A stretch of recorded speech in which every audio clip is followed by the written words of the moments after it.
찾으신 분들 저와 함께 말씀 읽으면서 말씀 받도록 하겠습니다. 말씀을 읽겠습니다. 그때 제자가 더 많아졌는데 헬라파 유대인들이 자기의 과부들이 매일의 구제에 빠짐으로 히브리파 사람을 원망하니 열두 사도가 모든 제자를 불러 이르되 우리가 하나님의 말씀을 제쳐놓고 접대를 일삼는 것이 마땅하지 아니하니 형제들아 너희 가운데서 성령과 지혜가 충만하여 칭찬받는 사람 7을 택하라. 우리가 이 일을 그들에게 맡기고 우리는 오로지 기도하는 일과 말씀 사역에 힘쓰리라 하니 온 무리가 이 말을 기뻐하여 믿음과 성령이 충만한 사람 스데반과 또 빌립과 브루고로와 니가노로와 디몬과 바메나와 유대교에 입교했던 안디옥 사람 니골라를 택하여 사도들 앞에 세우니 사도들이 기도하고 그들에게 안수하니라. 하나님의 말씀이 점점 왕성하여 예루살렘에 있는 제자의 수가 더 심히 많아지고 허다한 제사장의 무리도 이 도에 복종하니라. 아멘. 오늘 우리에게 허락하여 주시는 본문의 배경과 또 본문 속에 담긴 내용은요, 교회가 부흥하게 되므로 여러 가지 문제가 발생하게 되었다라고 하는 상황으로부터 시작됩니다. 그러나 문제를 만난 교회, 그 문제 때문에 교회가 더 어려워지지 아니하고 오늘 문제를 만난 이 교회는 문제의 원인이 무엇인가를 잘 분석하여 해결함으로 오히려 전화위복을 맞이하는 교회가 되었다라고 하는 것이 오늘 우리가 함께 읽은 본문 말씀의 배경과 내용이 됩니다. 말씀을 좀 읽어드려 보겠습니다. 성령의 충만함을 입은 사도 베드로가 전한 복음으로 인하여서 많은 이들이 복음을 듣고 깨달아 주께 돌아오는 일들이 계속하여서 이루어지게 되었습니다. 또 사도 베드로께서도 그렇게 하나님의 말씀을 듣고 깨달아 예수님의 제자의 반열에 드는 이들이 점점 많아지는 것을 보고 거기에 안주하지 아니하시고 날마다 하나님의 말씀을 가르치며 또 전도하는 일에 계속하여서 힘쓰셨다. 성경이 이렇게 증언합니다. 오늘 본문을 담고 있는 사도행전 6장 1절 바로 직전 구절인 사도행전 5장 38절 이후의 말씀을 보면 제가 설명해드린 이러한 내용이 합당한 당시 교회의 상황이었음을 우리는 알 수 있게 됩니다. 말씀을 읽어드리겠습니다. 그들이 옳게 여겨 사도들을 불러들어 채찍질하며 예수의 이름으로 말하는 것을 금하고 놓으니 사도들은 그 이름을 위하여 능력받는 일에 합당한 자로 여기심을 기뻐하면서 공회 앞을 떠나니라. 복음을 전하는 이유로 인하여서 환난을 당하게 되었습니다. 박해를 받게 되었다라는 이야기죠. 어려운 상황을 맞이하게 되었습니다. 그럼에도 불구하고 굴하지 않았습니다. 타협하지 않았습니다. 예수님의 이름을 전하는 그 일 때문에 고난당하는 것을 오히려 자기들은 마땅한 것으로 여기고 예수님 때문에 고난당하는 그 모든 일들과 환난을 오히려 기쁨으로 사도들은 받아들였다라고 하는 것이죠. 그랬더니 교회에 어떠한 일들이 생겨지게 됐는가? 그들이 날마다 성전에 있든지 집에 있든지 예수는 그리스도라고 가르치기와 전도하기를 그치지 아니하니라. 계속하여서 복음을 전하여 주었다라고 하는 이야기죠. 복음 사역과 구령 열정의 불씨를 꺼트리지 않고 계속하여서 이어갔다라는 이야기입니다. 그랬더니 그때입니다. 이렇게 하였더니 고난을 당하여도 환난을 당하여도 여러 가지 박해와 이루 말할 수 없는 핍박을 당하였음에도 불구하고 하나님의 말씀을 전하는 일, 그리고 예수는 그리스도라고 가르치는 이 일들을 멈추지 아니하고 계속 하였더니 그때에 제자가 더욱더 많아졌다. 성경이 이렇게 증언하고 있습니다. 제자가 많아진 것까지는 어떻게 보면 참 좋은 모습이고 또 우리 모두에게 용기와 희망을 주는 상황이 되어질 수도 있을지 모르겠습니다만은 이어지는 또 구절을 보니까 제자가 많아짐과 더불어 많아진 제자들 때문에 오히려 교회 안에 작은 문제가 발생하게 되었다라고 또 성경이 증언하고 있습니다.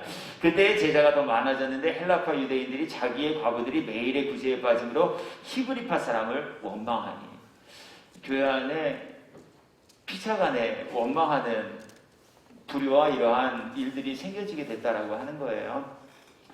하나님의 은혜와 사랑을 강조하고 또 하나님의 은혜와 사랑을 입기를 기도하는 그러한 사람들이 모인 교회 안에 피차가 피차를 향하여서 색안경을 끼고 피차가 피차를 향하여서 서로 마음에 불평, 원망하는 이러한 마음들이 품어지게 되었다라고 하는 것이죠. 교회가 어려움을 맞이하게 됐습니다.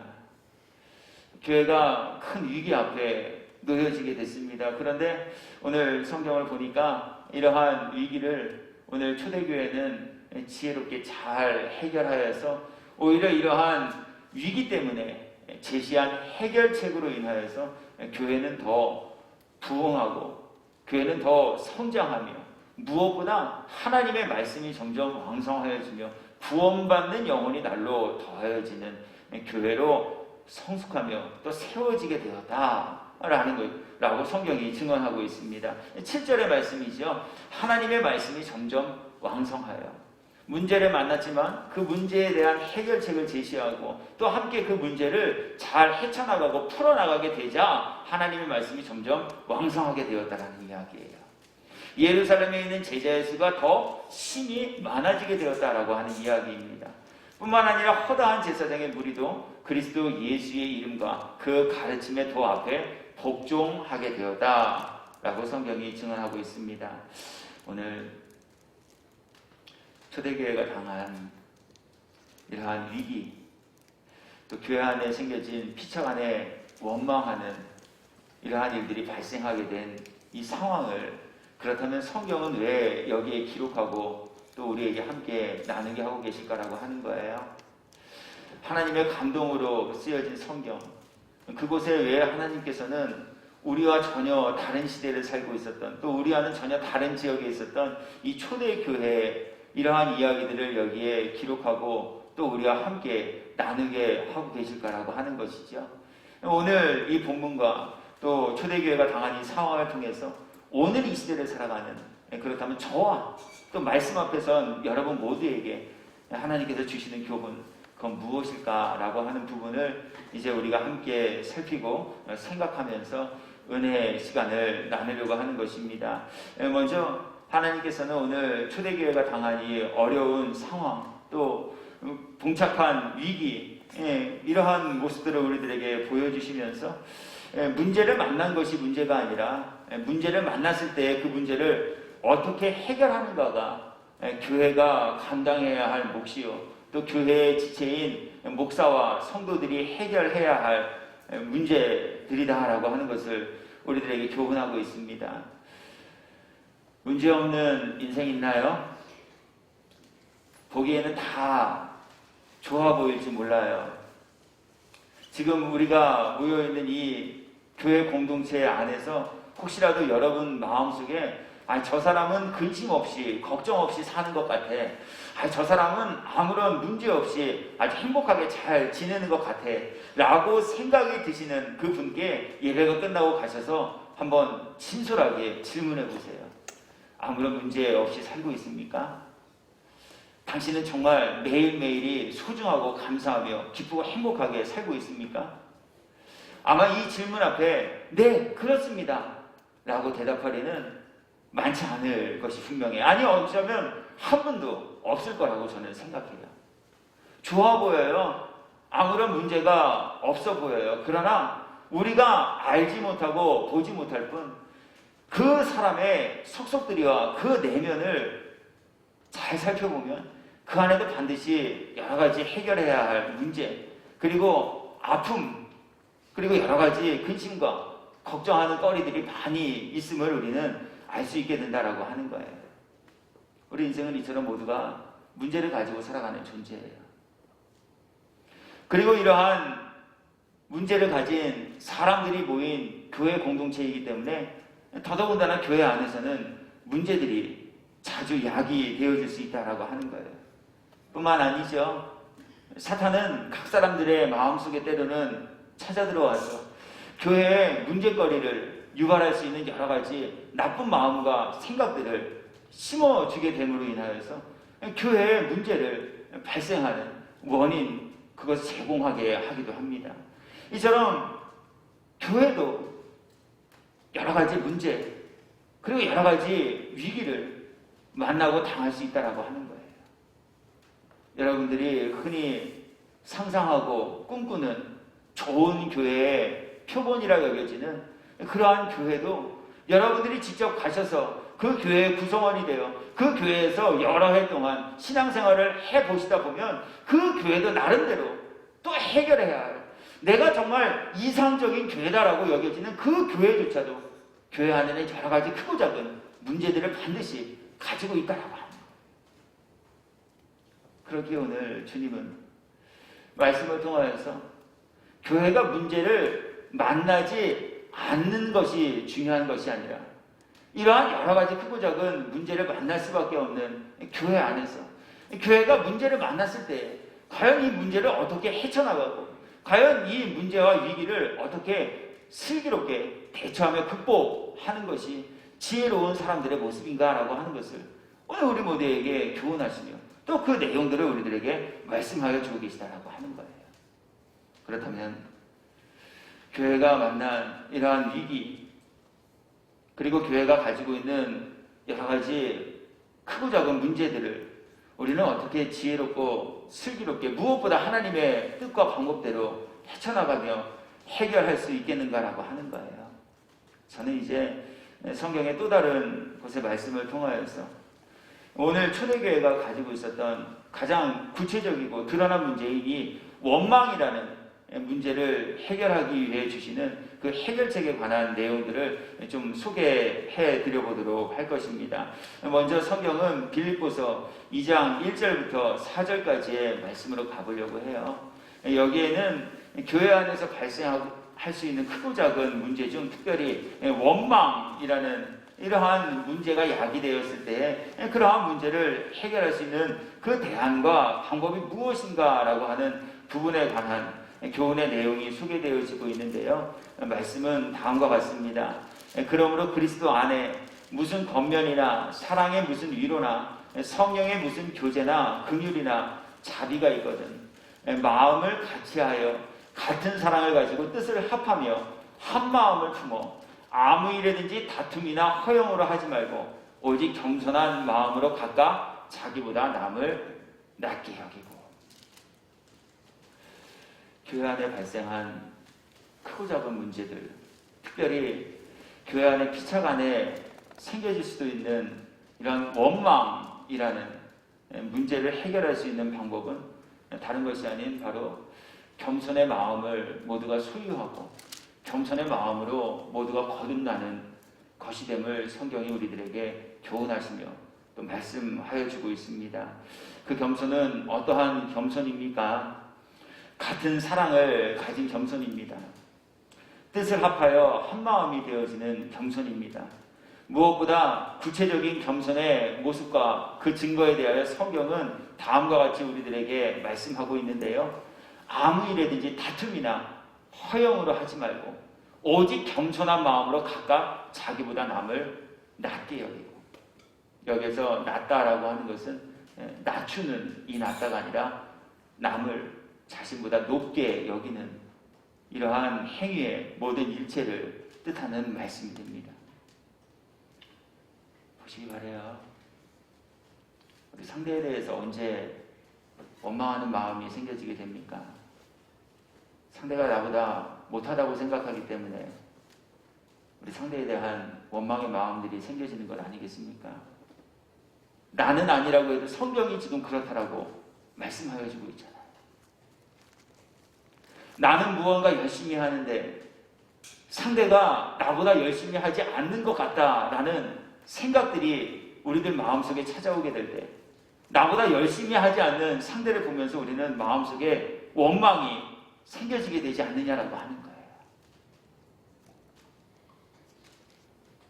나는 최선과 열심으로 수고하며 살아가고 있는데 가만히 보니 나와 함께 사는 사람은 나보다 열심히 하고 수고하지 않는 것처럼 보여지고 여겨질 때 우리 상대에 대한 원망 생겨지지 않는가라고 하는 거예요.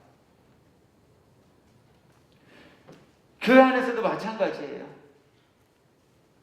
내가 무언가 열심히 하고 수고했음에도 불구하고 나보다 목사가, 또 목사가 보기에는 나보다 성도가 나의 수고와 열심만큼 따라오지 못한다라고 생각할 때 우리 상대에 대한 원망의 마음들이 품어지고 생겨지게 돼요.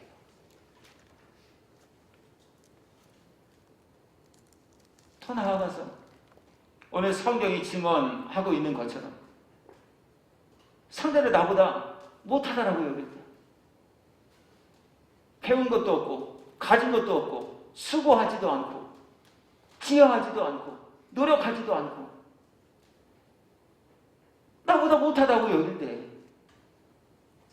그 마음이 생겨지는 순간 더불어 우리들 마음속에는 그 타인에 대한 나보다 못하다고 여겨지는, 그리고 평가되어진 그 사람에 대한 원망의 마음들이 싹트고 자라나게 되어진다라고 하는 거예요.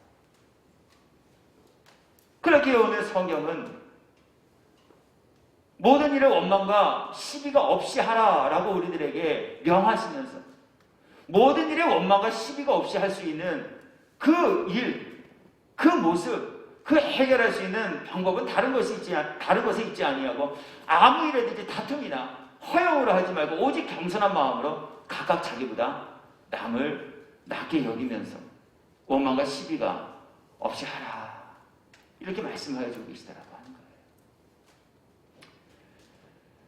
우리 이거 어떻게 감당하고, 또 우리 어떻게 이거 우리들의 삶에 녹여 실천하며 믿음의 열매로 풍성하게 소출 맺으며 살아갈 수 있을까요? 설교했기 때문에요. 여러분, 원망하지 마세요. 원망하면 안 돼요. 또 설교를 들었기 때문에요. 오늘 변영신 목사가, 담임 목사가, 설교자가 원망하지 말라 그랬으니 나 앞으로 원망하지 말아야지, 이렇게 설교를 듣고 마음 먹었기 때문에요. 성경은 우리들에게 우리가 하나님의 뜻대로 원망과 시비가 없이 할 수 있는 오직 유일한 길과 방법은 설교했기 때문도 아니요, 설교를 들었기 때문도 아니요, 말씀을 듣고 우리 모두가 그리스도 예수의 마음으로 새롭게 변화되며 거듭날 때에 비로소 우리 모두가 원망과 시비 없이 교회를 평안하며 든든히 세워가는 거룩한 일꾼들이 될 수 있다라고 말씀하고 있습니다. 말씀 읽어드릴게요. 너희 안에 이 마음을 품으라. 원망과 시비가 없이 남을 나보다 낮게 여기며 허영과 다툼이 아닌 교회를 평안하고 든든히 세워가는 그 거룩한 일들을 이뤄가는 참 성도 되기 위하여 품어야 하는 마음이 있다라고 말씀해주고 계시다는 거예요. 그것은 바로 곧 그리스도 예수의 마음이니, 그는 근본 하나님의 본체시나 하나님과 동등됨을 취할 것으로 여기지 아니하시고 오히려 자기를 비워 종의 형체를 가지사 사람들과 같이 되셨고 사람의 모양으로 나타나서 자기를 낮추시고 죽기까지 복종하셨으니 그 십자가에 죽으십니다. 오늘 말씀해 주시는 교훈 앞에 먼저 제가, 그리고 오늘 말씀해 주시는 교훈 앞에 말씀을 함께 나누는 여러분 모두가 우리 그리스도 예수의 겸손한 마음이 품어지고 그리스도 예수의 겸손한 마음으로 날마다 거듭나는 은혜와 복을 입은 이들 되시옵소서. 우리 원망거리를 제공하는 이들도 되지 마시고, 또 설령 누군가 나에게 원망할 만한 모습과 말들을 던졌다 하더라도 우리 그것 때문에 상대 원망하다가 교회를 어렵게 하고 교회를 망가뜨리는 이러한 일 행하는 이들 되지 마시고, 나 때문에 교회가 평안하여지고 나 때문에 교회가 거룩하여지고 나 때문에 교회의 말씀이 왕성하여지고 나 때문에 제자의 수가 더하여지는 그 일 이뤄가며 사시기 합당한 저와 또 여러분 모두가 되시기를 예수님의 이름으로 축복합니다. 두 번째, 교회 안에 생겨진 이 원망이라는 문제를 해결하기 위해 주님이 주신 해결책은 빌립보서 2장 4절의 말씀을 통하여서 우리들에게 교훈하시는데요. 내용은 다음과 같습니다. 먼저 예수님의 마음을 품는 것이 우선순위였다면 이제 교회 안에서 원망과 시기거리가 없이 각자의 본분과 사명을 잘 감당하는 착하고 충성된 일꾼이 되기 위한 그 거룩한 사명, 행하여야 할 마땅한 본분, 그것이 무엇인지를 다음과 같이 말씀하십니다. 말씀 읽어드립니다. 각각 자기 일을 돌볼 뿐더러 또한 각각 다른 사람들의 일을 돌보아 나의 기쁨을 충만하게 하라. 모든 문제의 시발점은 남에게 있지 않고 나에게 있다라고 하는 것을 교훈하시는 말씀이에요. 원망과 특히 시비거리가 없이 교회에서 피차 사랑하며 우애하고 상대를 나보다 높여줄 수 있는 그 일 행할 수 있으니 바로 남에게 있지 않고 내 자신에게 먼저 있다라고 하는 것을 교훈해 주시는 말씀이에요. 그리고 더 나아가 교회 안에 원망과 시비가 없는 일을 이뤄가기 위해서는 권리의 주장이 아닌 각자에게 부여된 의무의 이행이 우선순위 되어야 함을 우리들에게 교훈하시는 말씀이 되기도 해요.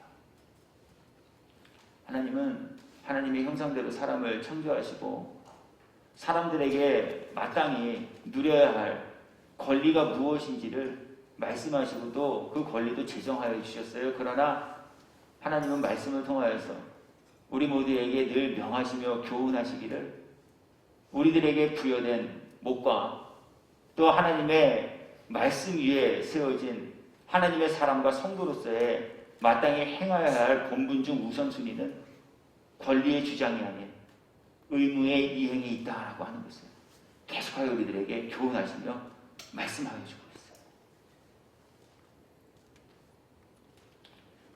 네, 우리들의 삶의 현장에 이 원리와 교훈을 한번 적용해 볼까요? 가정에서 남편으로서의 마땅히 누리고 찾아야 할 권리가 있어요. 아내는 아내로서도 마땅히 누리고 찾아야 할 권리가 있습니다. 그에 관하여 또 남편으로서 아내로서 마땅히 행하여야 할 책임과 의무도 있습니다. 그런데 자신이 해야 할 책임과 의무는 무시하고 소홀히 하고 부정하면서 자신이 남편으로서, 자신이 아내로서, 자신이 부모로서, 자신이 자녀로서 누려야 할 권리만 주장한다면 과연 그 가정에 평화, 행복이라는 것이 깃들 수 있겠는가라고 하는 거예요. 남편으로서 할 일은 아무것도 안 해요. 남편으로서의 의무는 아무것도 이행하지 않아요. 그러면서 나는 남편이니까, 나는 아버지니까, 아내는 나에게, 자녀들은 나에게 이렇게 해야지 상대가 행해야 할 의무 이행에 더 관심을 가지고 자신이 행해야 할 의무는 아무것도 이행하지 않는다면 과연 그 가운데 원망과 시비할 만한 일들이 생겨지지 않을 수 있겠는가라고 하는 거예요. 교회도 마찬가지예요. 하나님께서는 말씀을 통하여서 교회에 목회자들이 해야 할 본분과 사명이 무엇인지 말씀하시고 가르쳐 주셨어요. 그리고 그러한 내용에 입각하여 우리 교회가 속한 기독교 대한감리회는 교리와 장정이라는 교회의 헌법, 자문을 담은 책자를 발간하여서 목사로서 교회 안에서 행해야 할 마땅한 본분, 의무, 책임, 그것이 무엇인지 아주 소상하게 기록하고 열거해 놓았어요. 그만 아니에요. 목사의 의무만 하나님은 성경 말씀을 통하여 전하여 주신 것이 아니라 성도의 의무도 무엇인지를 알려주셨어요. 각자에게 주어진 또 각자에게 부여된 책임과 의무가 있다라고 하는 거예요. 그런데 이건 무시하고 나는 목사니까 교회에서 나한테 이렇게 해줘야지. 성도들은 나한테 이렇게 해야지. 반대로 나는 성도니까 내 할 일은 하나도 하지 않지만 목사는 당연히 나를 다 이해해 주어야 하고 교회는 늘 나를 다 보듬어 줘야 하고 자신이 누려야 할 권리만 주장한다면 과연 그 안에 유익과 행복함 있을 수 있겠는가라고 하는 거예요. 빌립보서 2장 4절 말씀 다시 읽어드려요. 순서가 있어요. 그냥 막 말씀하신 것 아니에요. 한 구절 한 구절, 한 소절 한 소절, 한 음절 음절에 모두 하나님께서는 당신의 뜻을 다 담아놓으시고 우리들에게 말씀하시며 교훈하고 계셔요. 각각 남의 일을 돌볼 뿐더러 순서가 그렇잖아요. 먼저 돌봐야 할 것은 자기 일이에요. 자신에게 주어진 책임을 완수하라는 말씀이에요. 자신에게 주어진 권리를 주장하기보다 의무를 힘써 이행하고 그것을 완수하는 이들이 되라는 말씀이에요. 그리고 난 이후에 해야 할 몫이 바로 자기 일을 돌볼 뿐더러 또한 각각 다른 사람들의 일을 돌봐주는 거예요.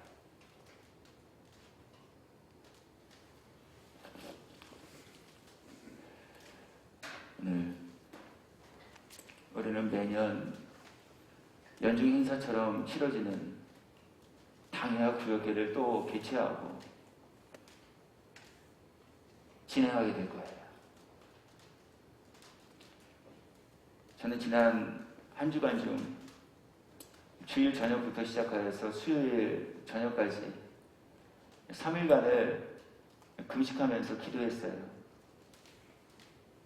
물론 제 개인적인 기도의 제목을 가지고도 기도하였으나 당회와 구역회를 앞둔 담임 목사로서 하나님께 금식하면서 기도한 것은 하나님, 이번 당회와 구역회가 우리들에게 연중 행사가 되지 않기를 원합니다.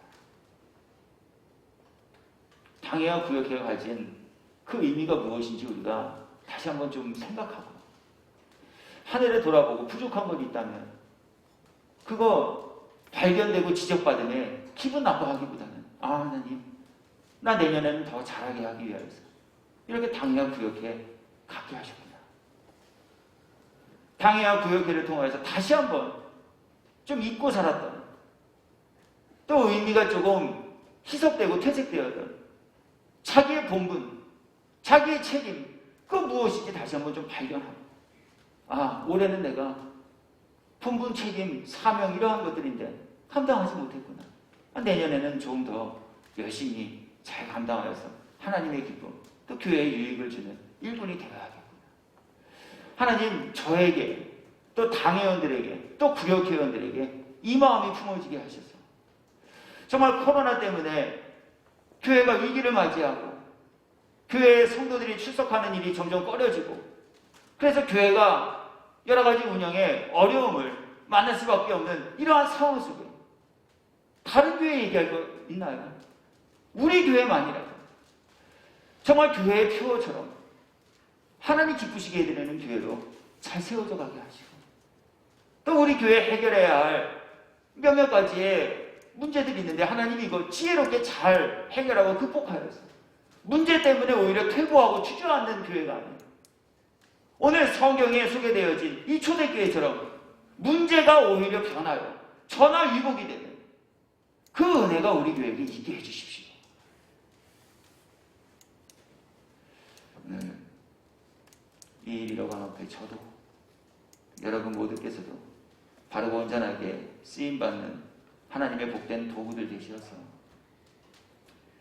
정말 우리 주어진 삶의 모든 여정 짧으면 짧고 길면 길다 할 수 있는 시간들인데요. 우리 이 시간 허송세월 보내지 마시고 정말 예비된 천국에 처소 확장하는 일 그리고 하나님 나라에서 영생할 영혼이 그곳에서 마음껏 누릴 수 있는 상급 더 많이 준비하는 그 은혜와 복을 쌓는 기간으로 삼고 지내시는 저와 또 여러분 모두가 되시기를 주님의 이름으로 축복합니다. 저는 이제 말씀 정리해요. 오늘 이 교훈 우리들에게 왜 주셨을까요? 여러분은 어떻게 생각하시나요? 문제 만난 교회 해결책 찾아서 문제 해결했더니 천하위복의 상황을 맞이하게 됐다. 오늘 이 얘기 우리들에게 왜 나누고 살피게 하셨을까요? 여러분은 어떻게 생각하시나요? 여러 가지 이유들과 각자에게 주신 쉐마와 레마가 있을 수 있겠지만 가장 보편적인 진리의 교훈이자 결론은 피값으로 사신 교회 음부의 권세로부터 지키는 이들 되어 교회를 평안하고 든든하게 세워가는 복된 모든 도구가 되게 하시기에 하나님 오늘 이 말씀과 교훈을 저와 여러분 모두에게 나누게 하신 것 아니겠습니까? 또 교회의 본분과 사명 무엇인지 다시 한번 깨닫고 교회가 사람 많이 모여드는 모임의 공동체가 아닌 예수님의 제자의 수가 날로 더하여지고 구원받는 영혼이 날로 더하여지는 이러한 기독교 대한 감리의 장수교회 삼으시고 세우시고 사용하시기에 오늘 이 말씀 저와 여러분 모두에게 나누며 전하게 하신 것 아니겠습니까? 우리 이러한 교훈 앞에 오히려 이러한 말씀에 주시는 교훈이 내 마음을 더 불편하게 하고 나를 말씀에서 떠나가게 하는 걸림이 되어진 이들 되지 마시고 나를 나되게 하시게 주신 말씀인 줄 믿고 깨닫는 착하고 좋은 마음 가지고 말씀 받으셔서 하나님 기쁘시게 해드리는 일들 올해보다 내년 오늘보다 내일 이번 달보다 다음 달 더 많이 이루며 감당하고 지내시는 저와 여러분이 되기를 예수님의 이름으로 축원합니다. 우리 함께